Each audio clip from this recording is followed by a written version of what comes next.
Hi, my name is Crystal Fletcher, and welcome to All About Canadian Books. It's been a while, so it's nice to see you. I am delighted today. My guest is Michael Carin.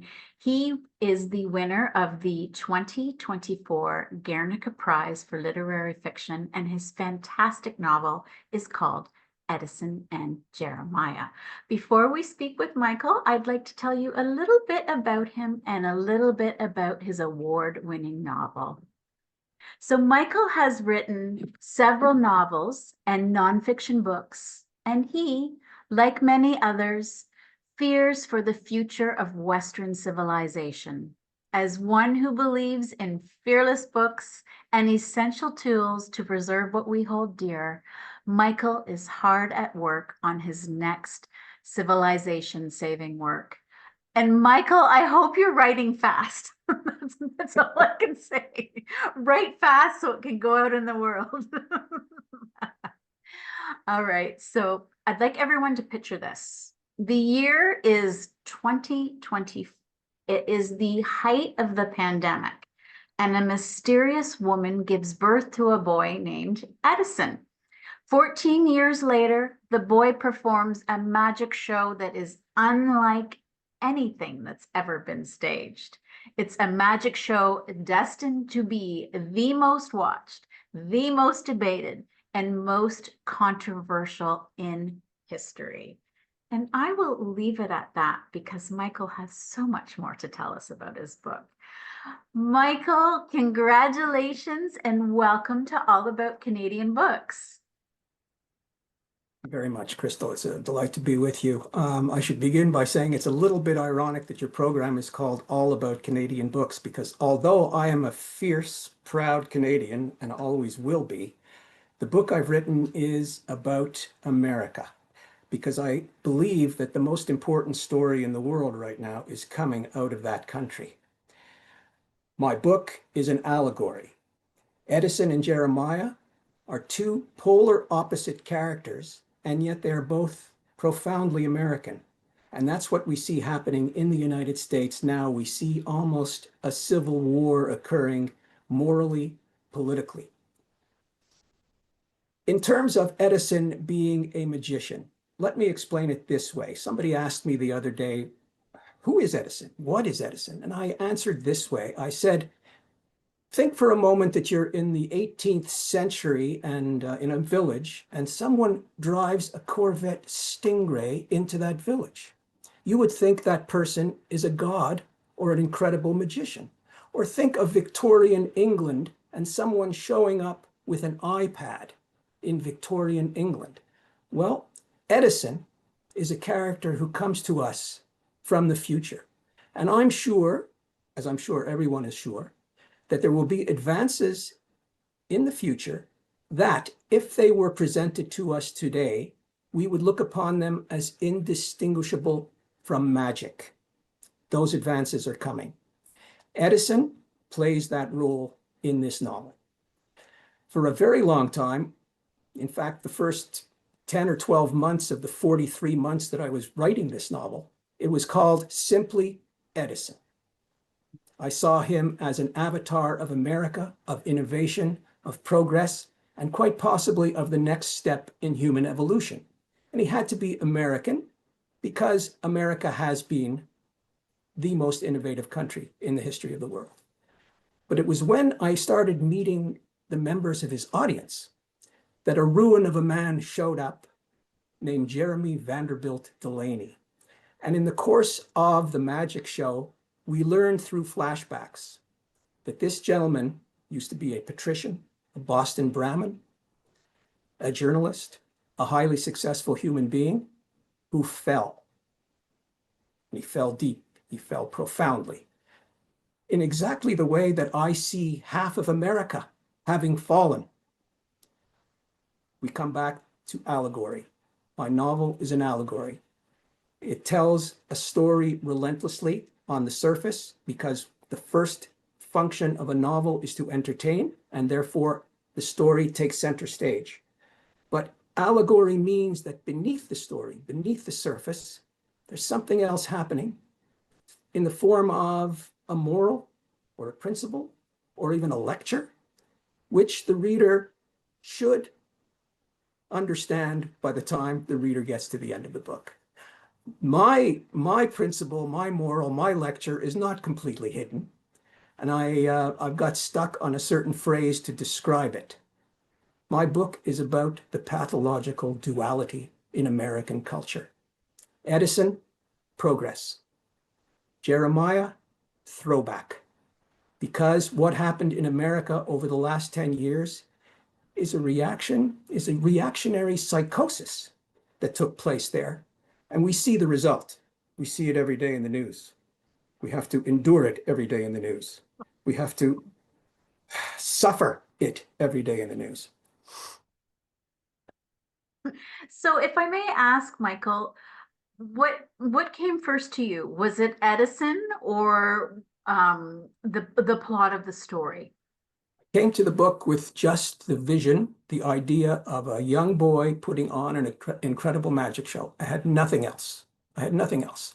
I wanted the magic show to be the equivalent of that Corvette Stingray driving into an 18th century village, to be the equivalent of the iPad showing up in Victorian England, in order to indicate that, wow, there's going to be a next step in human evolution.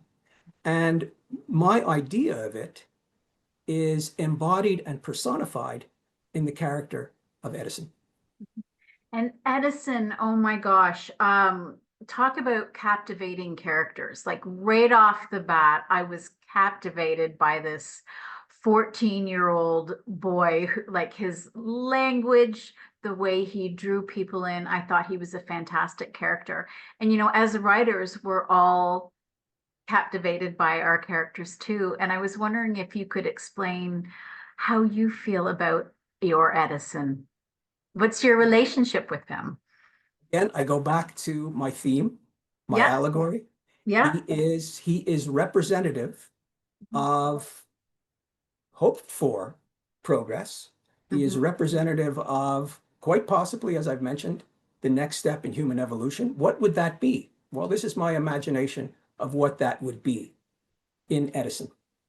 Was it hard for you to close off the novel and say goodbye to Edison? I was I was happy to find at the end of the novel a means of telling the reader that there is redemption in storytelling. And that is the final message. Novels should have a whole slew of messages, and mine ends with that. Storytelling is redemptive.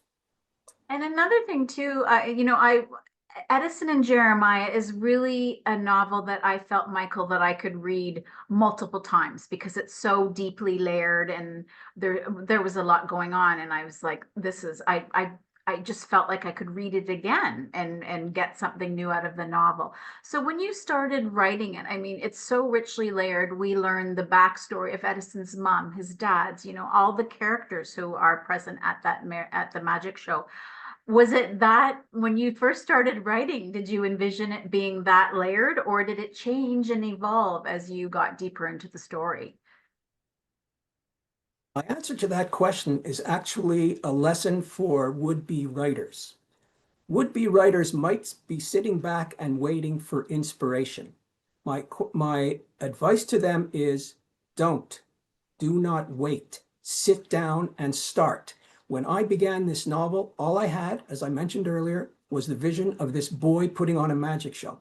Michael, sit down and start. The boy shows up at a theater and requests a stage. He meets the owner of the theater. There's room there for character representation and character advancement.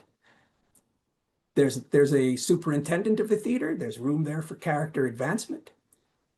Eventually, there's a lot of room for advancement and characterization when we meet the audience, because there's only 8 people in the audience because of a tremendous snowstorm that occurs. Nobody shows up.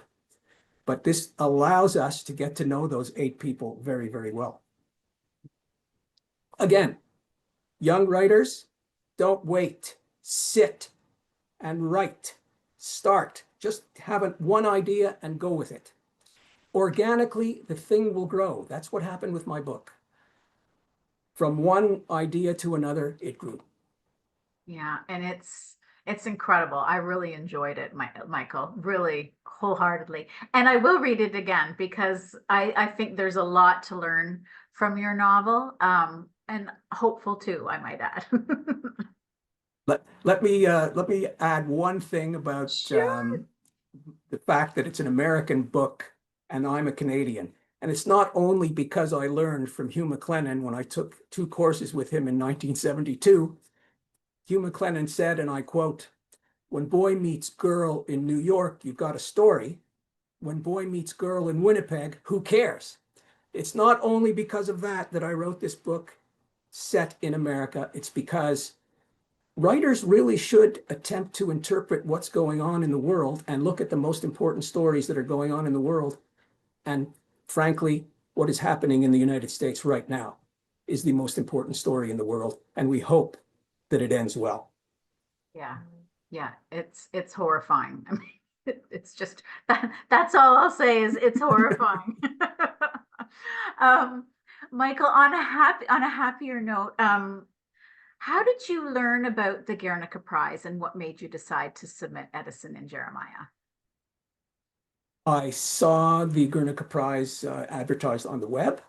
I am tremendously grateful for having won the prize because this book is 500 pages long and publishers are not tremendously interested in reading manuscripts that come in at 150,000 words. They literally will not read them. I was tremendously fortunate to win the Guernica Prize with a 150,000 word manuscript, which the publisher asked me to cut by 15,000 words, by the way. And I did so by 11,000 words. Yep. But I very much doubt that the book would have been published otherwise. The reality of publishing today, publishers want 80,000 words, 90,000 words because of the economics of publishing. Well, I am so glad you won and that you were able to release Edison and Jeremiah into the world. If there's one final thought that you could leave people with of your novel, what would you like it to be? Really want to stress to writers out there that I started this novel with no outline, with only an idea, but ideas are like seeds. Sit down with them on a daily basis and they grow into, excuse the pun, not the pun, but the I'm missing a certain word. They do grow into mighty oaks. Yeah. Cliche, that's the word I was looking for. No, and I think you're right. It is so important because there's so many different ways to write. And I love that you started and just jumped right in. That's fantastic. Well, thanks so much for your enthusiasm and for this opportunity. Well, thank you, Michael. And for our viewers, I will put links down below in the description box so you can purchase a copy of Edison and Jeremiah. It's a perfect opportunity for a very large stocking stuffer right now. And it was a pleasure, Michael. And thank you so much. Likewise, thank you very much. Bye. Bye-bye.